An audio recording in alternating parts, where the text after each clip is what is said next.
আপনি কি জানেন পুলসিরাত পার হওয়ার দোয়া কোনটি? তার আগে আপনি যদি এই ফটোটিকে মন থেকে ভালোবেসে থাকেন তাহলে ভিডিওটিতে একটি লাইক এবং চ্যানেলটি সাবস্ক্রাইব করুন এবং কমেন্টে আল্লাহর নামটি লিখে যান।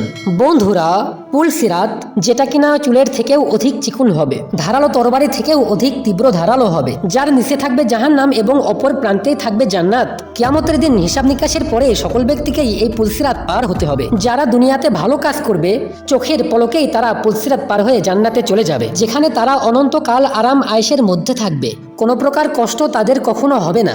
আর যারা দুনিয়াতে আল্লাহর আদেশ মানবে না তারা পা পিছলে জাহান্নামে পড়ে যাবে, আর জাহান্নামে কোনো প্রকার শান্তি কখনো তাদেরকে দেওয়া হবে না। সাব্বিসু পোকামাকড়ি হবে তার সঙ্গী। কুরআনুল কারিমে এমন একটি দোয়া রয়েছে, যদি কোনো ব্যক্তি এই দোয়াটি বেশি বেশি করে পাঠ করে তাহলে সে এই পুলসিরাত দ্রুত পার হতে পারে। দোয়াটি হলো, রব্বানা আতমিম লানা নূরানা ওয়াগফির লানা ইন্নাকা আলা কুল্লি শাইইন কাদির।